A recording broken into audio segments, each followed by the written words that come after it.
Nejkrásnější podcast.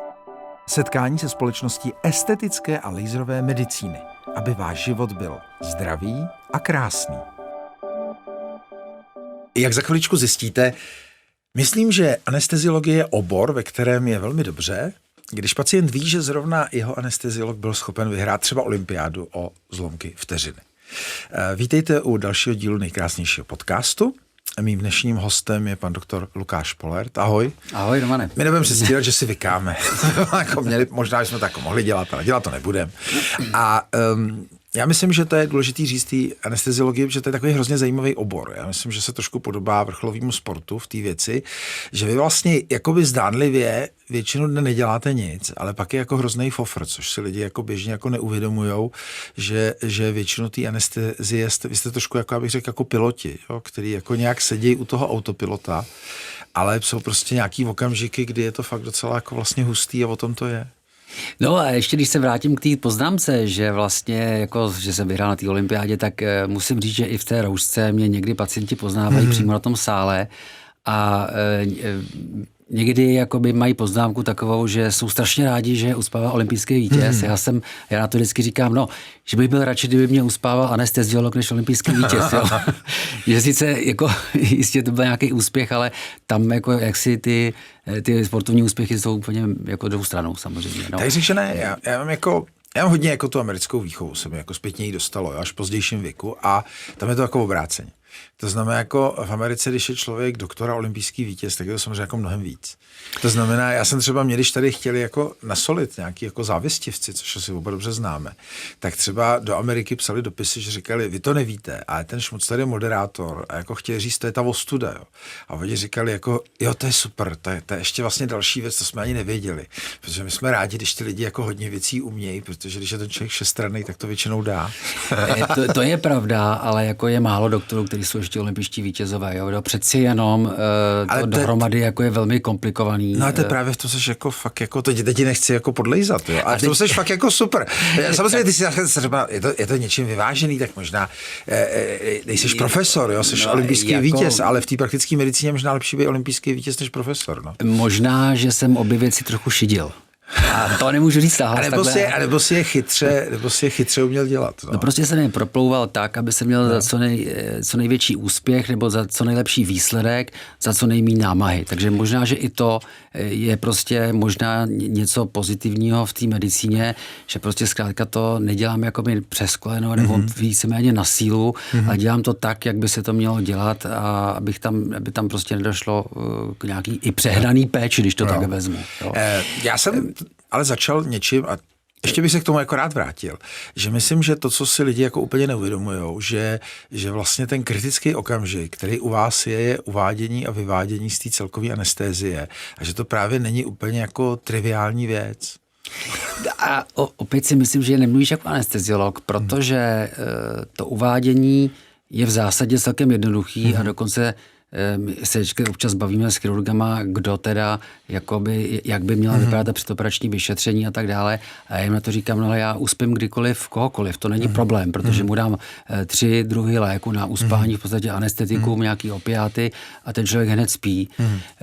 Takže uspání problém není, ale když se uspí a ten člověk je třeba oběhově nestabilní nebo má nějaký skrytý problém, třeba respirační, tak tam najednou člověk kouká na ty monitory, že něco nesedí. Jo, takže to uspání samo o sobě je velmi rychlý, to je během pár vteřin. To musí být rychlý.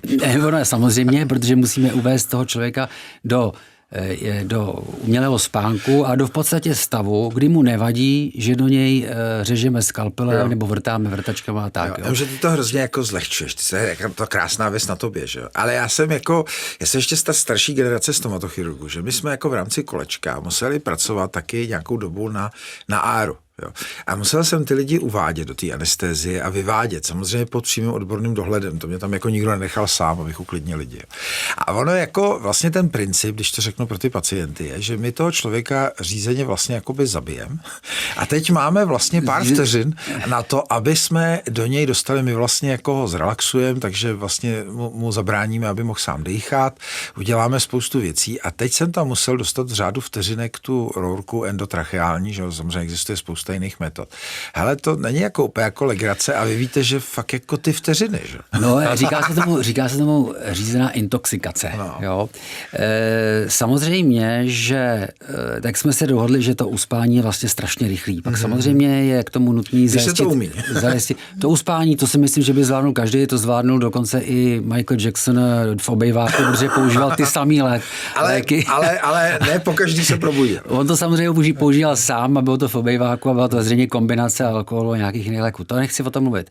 Čili to uspání samo o sobě je rychlý a pak samozřejmě, jak říkáš správně, zajistit dýchací cesty, což je teda někdy, což je vlastně alfa omega, to nejde bez toho.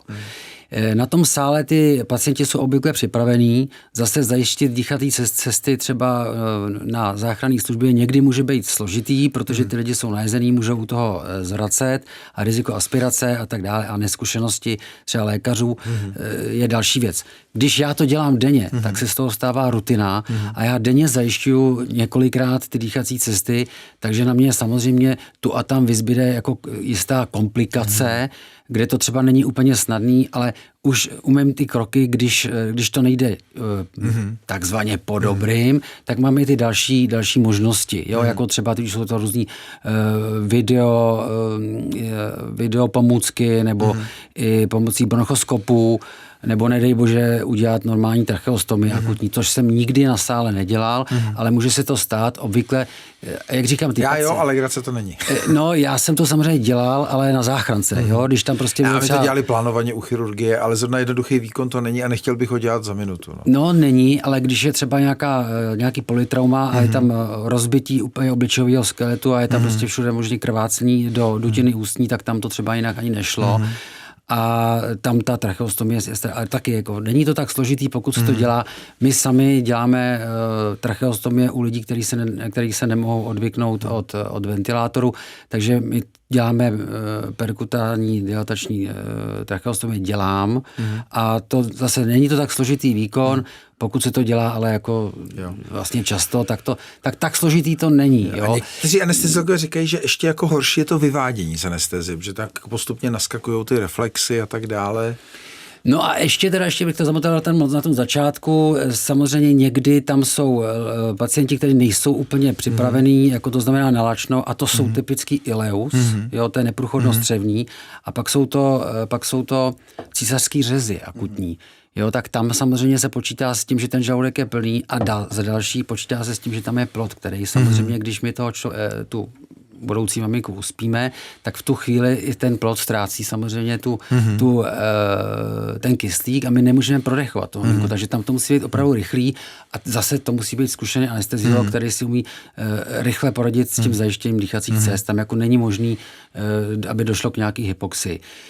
To samotné vyvádění samozřejmě je, pokud ten výkon je krátký, jako třeba malý výkony, jako třeba artroskopie, nebo nějaký malý chirurgický výkony, tak ta intoxikace, když to ještě takhle řeknu jako neúplně hezky, trvá třeba to hodiny, tak to takzvané vyvádění nebo probouzení může být relativně krátký. Musíme si dát pozor na to, když ten člověk je relaxován nebo pacient, aby ta relaxace opadla, aby prostě on taky nejen, že se probudí, ale měl i sílu, anebo ta svalová relaxancia už vlastně byla metabolizována a mohl si začít dýchat sám, což někdy zase u méně zkušených anesteziologů je problém, si zase můžeme pomoct antidotem, jo? Takže tohle problém není a zase záleží na délce té anestezie. Pokud ty operace jsou dlouhé, jako třeba hodiny, někdy 4, někdy 6 hodin, tak obvykle ty pacienty nebudíme hned na sále, odvezeme je na jipku nebo na áro a pokud je ten pacient stabilní, oběhově i oxygenačně a nekrvácí, tak pak vlastně, když vypneme ty anestetika kontinuální, tak obvykle ten pacient se probouzí, pokud nebyla nějaká komplikace, do pár hodin, třeba do 2 hodin se sám probudí. Ne, my jsme zažili s kolegama chirurgama speciálně v zásadě jako tři kategorie anesteziologů. Jo? To znamená, máme jako velmi opatrný, který bych řekl, že třeba každého třetího pacienta v té estetické chirurgii kontraindikujou, pak máme lidi hodně odvážný, který občas taky kontraindikujou a pak seš ty, který nekontraindikuješ nikdy. Ale to bych stejně... Prakticky každýho a vždycky to jako dobře dopadne.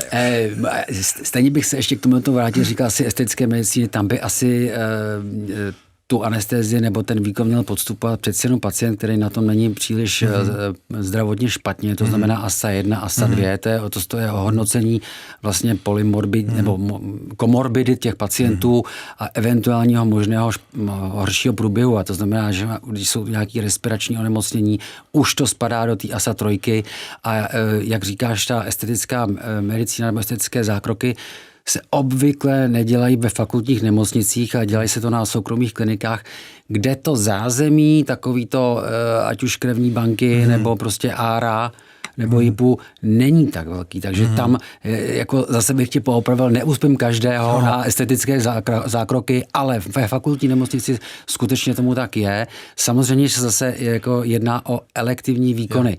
Pokud je tam nějaký důvod akutní, kde je to vlastně z vitální indikace, to znamená nějaký těžký prostě třeba stavy, který přiveze záchranka, přejdou přes urgentní příjem a jsou to třeba, co se týká mě, já pracuji na kardiochirurgii, třeba akutní disekce aorty, nebo prasklé aneurizma, nebo vůbec aneurizma aorty třeba, tak tam se prostě ten člověk jakoby musí uspat a to je třeba ASA 4, ASA 5, tam to nic se nedá udělat. Já jsem se chtěl právě na tohle zeptat, protože já jsem to samozřejmě řekl určitý nadsázce, ale ono to, aby jsme jako uklidnili diváky, většinou ty lidi, co chodí na ty estetické výkony, tak jsou v zásadě zdraví a je samozřejmě skupina anesteziologů, kteří jsou hrozně opatrní a i třeba věci, které jako jsou tak sotva na hranici nějaký patologie, tak to radši prostě neriskujou. A ty, protože seš prostě zvyklý, já bych řekl ze situace, kdy když by si řekl, že to nejde, tak ten člověk je automaticky mrtvý. Čili v zásadě to jako hůř nemůže dopadnout. A to se chci i trošku zeptat, jako to tě samozřejmě vycvičilo v tom Otole a trošku i lidi tě třeba znají jako olympijský vítěz nebo jako člověka, který se nebojí komentovat jako veřejné věci. A ty zachraňuješ lidi, který s týmem lidí, samozřejmě jako já, chirurgů a tak dále, který opravdu jako taháte z té druhé strany toho břehu, protože v zásadě bez vás jsou všichni mrtví. Ale ty musíš mít tu jako hroznou zodpovědnost, že na jednu stranu se může říct, OK, tak kdyby mu tam někdo umřel, tak co se dá dělat. Jenomže ono to vždycky asi by bylo trošku jako na tobě, že jo. Takže to musí být hrozná zodpovědnost. Jako samozřejmě, já taky, že jo, vlastně jsem v té medicíně, nebo vlastně možná to pramení i z toho hodního slalomu, teď jsem řekl přímo už konkrétní sport, že jo, nedělal jsem veslování, ale dělal jsem vlastně sport, kde jsem musel dost často improvizovat a nebylo nouze o dramatické chvíle a já vlastně jsem si se začal na interně, protože jsem možná, že kdybych nedělal ten vodní slalom nebo skončil trochu dřív, tak bych byl asi jako chirurg, jako třeba ty, nebo stál bych na jiné straně na tom operačním sále, ale protože jsem tenkrát ještě jezdil hodně na té vodě, tak jsem začal na té interně, kdy mi vlastně, taky nechci to říkat tak ošklivě, nic neuteklo, jo? Že ten interní pacient tam jako byl několik dní nebo tak a tam se spíš použila nějaká farmakoterapie, perorální a tak dále. To nechci snižovat jako ty interní obory. Nicméně už tenkrát jsem vlastně pošilhával po akutní interní medicíně, takže jsem vlastně mě bavily ty akutní stavy a znamená komplikace. Především komplikace. Kde byla komplikace i třeba banální, že nejde zavést kanila do žíly, sestře třeba, tak já jsem ožil a začal jsem to zkoušet a člověk řešit prostě komplikace mě bavilo a jako myslím si, že člověk se nejvíc naučí na řešení komplikací. Když něco jde, tak vlastně si řekne, že to jde a nic moc se dál neposune. Ale jakmile vyhledáváš komplikace, jakýhokoliv prostě v té anestézii, tak vlastně se člověk jako naučí ty komplikace řešit a tím se člověk jako učí dál a dál. Takže máš pravdu, že prostě jako já jsem začal všechny už komplikace, všechny možný. Musím to zaklepat, protože třeba mě něco překvapí hned zítra. A takže možná i to je ten vlastně důvod toho, že ty říkáš, že na mě je vidět, že uspím kde co, tak je to tím, že prostě jsem se vlastně dostal až, řekněme, přes ty urgentní příjmy na na anestézii, vlastně na tu kardioanestézii, kde já si dovolím říct, že ta kardioanestézie je jedním z nejtěžších vlastně míst anesteziologů nebo nejtěžší operace. No a tam opravdu není nouze o dramatické chvíle. Tam přeci jenom to srdce zastavujeme, je tam vlastně, probíhá tam vlastně při každé operaci na mimotělním oběhu vlastně obraz oběhového selhání, často i toho respiračního selhání a to jsou věci, které jako nejsou jednoduchý řešit. Není to prostě jako zase, když se vrátím k těm malým ortopedickým výkonům, tam v zásadě nám stačí jedna žíla a měření třeba jako neinvazivního krevního tlaku, ale my ty pacienty musíme mít kompletně zajištěný a i někdy je to fakt jsou to komplikované výkony. Takže když pak člověk jako přejde na nějaký menší výkony typu těch estetických, tak je to opravdu pro nás jako hračka. Já jsem jako stejné věci si zažil, jako mě už jako od 4. ročníku profesor nechal vlastně chodit na služby, bydlet v nemocnici, aby mě vždycky sestry probudily, když je to nejhorší. A zpětně jsem mu strašně vděčný, protože když se člověk musí postavit k těm těžkým věcem a za váma už je jenom zeď, protože to z těch fakultek není kam poslat, vím, že to jako jiný nemocnice říct, ať to řeší někdo jiný. Že? Tak prostě pak už člověk překoná ty věci. Tobě, na rozdíl od jiných anesteziologů, kteří jsou v té estetické medicíně, tak i lidi třeba umřou. Jak s tím žiješ? No podívej, když se ještě vrátím k tomu uspání, jako řekl bych, že když se pám na celý ten výkon té operace, kde ty, jak ty říkáš, jako ty vidíš vlastně uspání a zbuzení, tak já si myslím, že to nejtěžší je mezi tím. Jo. Jak jsem říkal na začátku, to uspání je fakt rychlý a to, ale často takový ten pocit, že člověk jakoby, nebo anesteziolog někoho zaintubuje a vlastně odejde a má teď pauzu, ty hodiny, nebo jak tam dlouho ten chirurg operuje, tak to je jako špatně, protože ten pacient tam může krvácet, může tam dojít k nějakým oběhovým i těm respiračním komplikacím. Takže ten anesteziolog musí sledovat celý ten výkon. Jo? A ty říkáš, že může dojít k úmrtí, no tak nemělo by se to stávat u elektivních výkonů. Ne, já myslím opravdu ta motolská nemocnice, když řešíte člověka, který má od začátku naděje velmi malý. Jaký to, jako řekneš si, ty naděje nebyly, nebo o tom prostě přemýšlíš? Že já třeba o tom jako přemýšlím. Mě vždycky, když někdo umřel, tak jsem o tom přemýšlel hodně. Je to na té ose, já jsem jezdil hodně i na záchranné službě, jak na Praze, tak na Středočeském kraji. Jsou to zranění, které nejsou slučitelné s životem. V současné době máme i možnost použití takzvaného Lucase, to je taková ta mechanická resuscitace, kdy jako vlastně ten člověk nebo ten pacient nemá oběh, takže ten Lukas ho vlastně přiveze do nemocnice na ten urgentní příjem, kde už zase máme možnosti i CPR, to znamená napojit na ECMO, na mimotělní oběh a pak se rozhodovat, co s pacientem dál, respektive co stalo za tou příčinou toho oběhového, třeba té oběhové zástavy. Čili jak jsem říkal, pokud jsou to zranění neslučitelná s životem, tak my uděláme tu primární péči, ale v zásadě, pokud to nejde, tak vlastně i po nějaký době třeba resuscitace se to prostě ukončí, pokud je tam asystolie, je tam prostě je to neslučitelné s životem, že to je normální, prostě ty lidi mají těžké zranění nebo jsou dlouho resuscitovaný, takže na té ose vlastně už od začátku té záchranky jsem se s tím mockrát setkal, pak i na urgentních příjmech. A to nejsou třeba jenom takzvaní mladí lidi, nebo který mají nějaké akutní onemocnění, třeba kardiovaskulární, nebo řekněme ty zranění, ale mohou to být i terminální stavy onkologických onemocnění. Ta společnost není úplně připravena na to, nebo nemyslí si, že by ty starí lidi měli umírat doma, takže oni, když se zhorší, tak se přivezou záchrankou a my ty terminální stavy vídáme i na urgentních příjmech, takže často ty pacienti zemřou tam na urgentních příjmech, anebo za nějaké paliativní péče na odděleních a pak někdy teda, když jsou to určité akutní onemocnění, jako když se vrátím třeba k té akutní disekce, to je takové jakoby řekněme třešnička na dortě pro kardiochirurga a kardioanesteziologa, protože to je v podstatě ruptura aorty, velmi smrtelné onemocnění bez akutní operace a s tou akutní operací je to strašně náročný. Někdy ty pacienti zemřou cestu na ten sál, někdy při překladu, někdy, když se otevře ten hrudník a vlastně se tedy dekomprimuje ta aorta, která tam drží jakž takž stabilně, když ten hrudník je zavřený, takže to se nám teda taky několikrát stalo, že při otevření hrudníku v zásadě dojde k vykrvácení. A někdy teda až teda dojde k tomu, že dokážeme toho pacienta dovést na ten mimotělní oběh a nahradí se oblouk aorty za v hypotermické zástavě, ten pacient se schladí na 23-22 stupňů. Celá ta operace trvá strašně dlouho a tam hodně krvácivých komplikací a ta operace trvá 8 hodin. Může se stát, že i u této operace v zásadě může také zemřít, anebo i po operaci. To je také, jakoby nevídáme to tak úplně nezřídka. Jo. Já jsem hrozně rád, když operujeme spolu, protože mám prostě klid.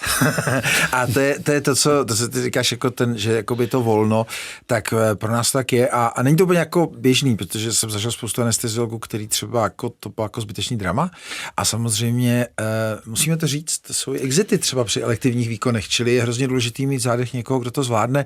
My se jako vždycky samozřejmě tyhle ty obory se špičkujou, s tebou to nedělám, protože to, ale pamatuju si kdysi ve státním, když my jsme vždycky říkali, že anesteziolog hlavně má mít silný hlas, aby mohl nahlas přečítat z novin, když my pracujeme, a anesteziologové se říkali, že nám nebudou říkat ty parametry, který má ten pacient, protože to stejně neznáme. Takže to bylo takový, ale máme se rádi a bez sebe vlastně nemůžeme být, že jsme něco, jako když letí ta kosmická loď a jsou tam prostě někdo je třeba pilot a někdo je palubní inženýr a prostě jeden bez druhého ta loď jako nabouráš. No tak samozřejmě já si totiž všímám změn na tom monitoru, i když třeba neměřím invazivně tlak, tak já to vidím. A pak taky, jak chodím denně na ten sál, tak si všimnu takového určitého prostředí na tom sále, jako za ty léta, i jako takovej jako divnej šum, nebo takovej, který mě dodává klidu, pokud to znám, a pak jako nemusím ani vidět alarmy, ale cítím jako, nechci říct napětí, ale určitou změnu, tak tam mě vždycky vyborcuje a cítím prostě i jako, oni ani ty chirurgové nemusí nic říkat, ale třeba když slyším odsávačku nějakou delší dobu, tak si říkám, tam něco krvácí a ne, že mi to sepne, takže se automaticky zpozorním a vlastně, jak to člověk slyší denně, tak jako když slyšíš třeba plakat malý dítě, tak slyší to 100krát, ale víš, že nic se neděje, ale po 101. je ten pláč jiný. Jo, takže já tam slyším takovej jako zvláštní jakoby hluk nebo takovej šum na tom sále, který mě sám o sobě jako, neže znervózní, ale vím, že se něco děje. Takže já, když koukám na ten monitor, tak nepočítám ty čísla, ale prostě vidím, že už to jakoby automaticky vnímám, že to je jako normální. Takže si všimnu i těch věcí, které předcházejí nějakému problému. Takže když jsem s tebou na sále, tak možná to ani nevidíš, ale nebo nevnímáš to. Já vidím ty tlaky, vidím saturaci a vidím i tu dynamiku těch změn a vidím i, jak pracuješ, vidím prostě, jestli jsi v pohodě nebo ne. Já to prostě jako cítím. A to prostě to je všechno, co ti říká o tom, nejen ty čísla na tom monitoru, ale vnímám celou tu atmosféru. Samozřejmě otázka jako základní, lidi se ptají u výkonu akutních, není co řešit, ale u výkonu elektivních mají lidi strach, jestli celková anestezie zanechává nějaký negativní důsledky, jestli u všech, jestli bojí se zejména u lidí, kteří jsou starší, a pak je velká otázka, kterou my třeba často řešíme v Asklepionu, i když to je zrovna věc, na kterou ty se nespecializuješ, dětská anesteziologie, to znamená, jestli třeba dneska jako chirurgové se nám líbí operovat děti do 1 týdne po narození, protože to je menší pravděpodobnost tvorby jizev, ale samozřejmě je to dobře nebo špatně uspat No, dítě? jako samozřejmě, u těch dětí samozřejmě, jako to nevím, co jako do 1 týdne nebo roku si říkám. Do 1 týdne. Co tam děláte jako v té? Třeba laserem vlastně se krásně dají likvidovat s mnohem menším rizikem jizvení.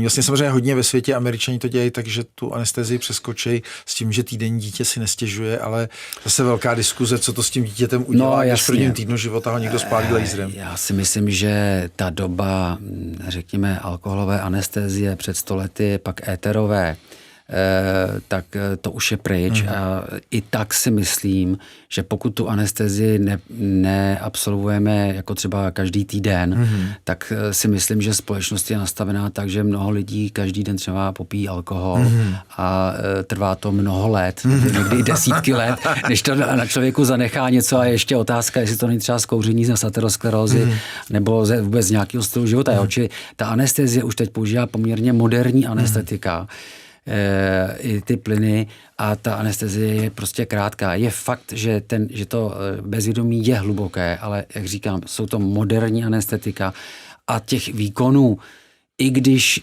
je to prostě starší člověk, který už má za sebou třeba náhrady kolenních kloubů, kyčlí, který už se ostatně dají dělat v regionální anestézii, v epidurále, tak přesto si myslím, že těch výkonů prostě s tou anestezí není mnoho za rok. Jo? Jestli jich je jako 10, 20 za posledních třeba 5-10 let, i co se týká ty estetické medicíny, tak hele, tak dobře, tak jsou to prsa, jako jsou to možná obličejový nějaký zákroky, ale řekněme se najednou, jako není jich zas tolik za ten rok. Jo, takže to si myslím, že teď jako to bych v tom vůbec neviděl problém. A ani u starých lidí, kteří třeba už jsou třeba řekněme částečně dementní, tak si myslím, že ta anestezie, když se bavíme o těch lécích samotných, těch anestetik, to není tak hrozný.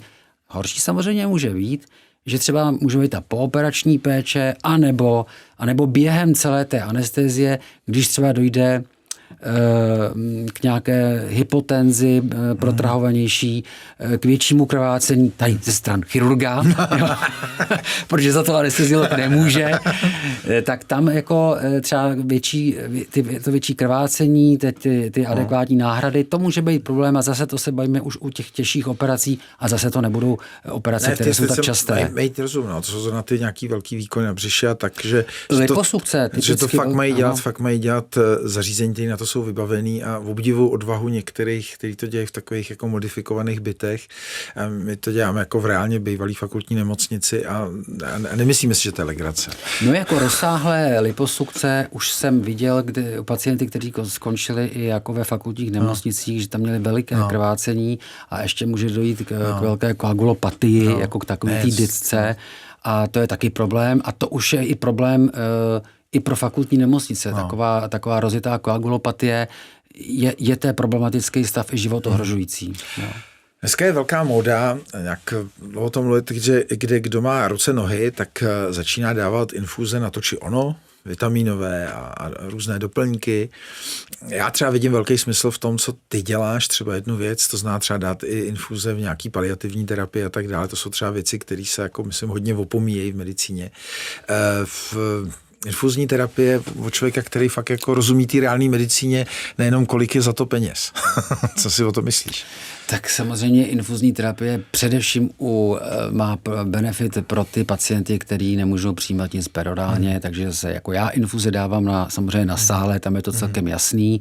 Pak u těžkých operací, třeba břišních, kdy jako musí být několik dní na parenterální výživové terapii, tak tam je to taky celkem jasný.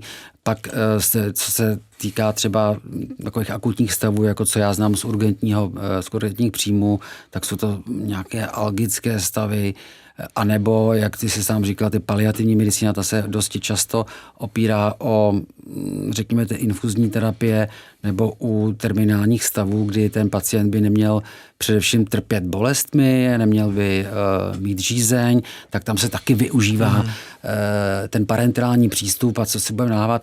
Je to i jako, já i jako anesteziolog, i jako vlastně lékař mám vlastně nejradši tu infuzní terapii, protože vím, že ty léky, ať jsou to analgetika, možná je různá relaxancia, i ty, jak jsi zmínil, různé vitamíny, nebo nějaké léky, nebo látky, které se musí substituovat, tak nejradši dávám do žíly, protože to má rychlý efekt a to je prostě pro mě důležitý. Často a jednak to obchází trávicí systém, jo? Ty léky, které se užívají perorálně, tak já vídám u těch starších lidí je prostě teď strašně, co jako nevidím úplně rád, takzvaná ta polypragmázie, kdy oni přijdou prostě na různé ambulance, kdy mají různé potíže třeba i ty trávicí potíže a když se podíváš na léky, co berou, oni třeba berou 10-15 léků, který jsou ovšem indikovaný od různých specialistů, ať už kardiologů, gastroenterologů. Já mám někdy pocit, a teď se každý praktik bojí je zredukovat, protože je ta indikace od nějakých specialistů z nemocnic. A já si myslím, že mnohdy léčíme nežádoucí účinky samotných léků. A no a tak vlastně jako ten člověk vlastně přichází, že má potíže. A má potíže často třeba někdy ty trávicí potíže. A je fakt, že někdy ta infuzní léčba prostě pomůže líp. No. Ty jsi se zmínil o těch vitamínech, které samozřejmě jsou velkým takovým boomem celosvětovým. Neřekl bych, že jsou na to jednoznačné nějaký evidence-based medicine ze studií. Na druhou stranu, pokud si myslíme, nebo pokud víme, že evidence-based medicine je i na druhém místě zkušenosti lékaře a taky to, co ten pacient vlastně, jaké má potíže a to, co vlastně chce, tak já mám zkušenosti, že prostě, a to třeba mám i z toho urgentního příjmu, že často jenom zvýšení intravaskulárního objemu, což ta infuze vlastně najednou jako udělá, těm pacientům se uleví. Ne, to jako vidím na vlastní oči, protože oni přichází opakovaně, že ta infuze jim udělá dobře, byť tam v té infuzi je vlastně fyziologický roztok nebo nějaké minerály, třeba magnézium, samo o sobě magnézium je anxiolytické, ty pacienti mají různé problémy, ať jsou to prostě problémy ze strany jejich životního stylu. To nemusí být zrovna nedostatek nějakého minerálu nebo vitamínu. Já si nejsem jist, my ani nevíme, to nemusí být ani jasný deficit třeba vitamínu B12, nicméně už jeho snížení může znamenat, že jeho dodání prostě opravdu ty pacienti mají z toho benefit. Cítí se líp? Je to tak? Co lidi možná úplně jak nevnímají, je, že ty jsi pro mě jako člověk hodnot. To znamená, ty vždycky to tak jako zlehčuješ a tak jsem jako pádloval, ale ty seš jako vždycky oblečený, máš vždycky ten klobouk. A já když se bavím s mladýma doktorama o hodnotách, tak oni mluví všichni o work-life balance. A když se bavíme o těch prioritách, tak dítě je někde 64 až 68. A ty těch dětí máš jako hodně. A máš pocit, že je to taková zábrana mít ty děti v té medicíně, nebo je to motivace, protože je musíš uživit, že seš ten táta, nebo naopak ti to dává víc jako lidský rozměr, protože vlastně tolik dětí, co máš ty, hele, takovýho doktora bych nesehnal. Krom toho, že seš dobrý doktor, tak seš jako opravdu otec roku.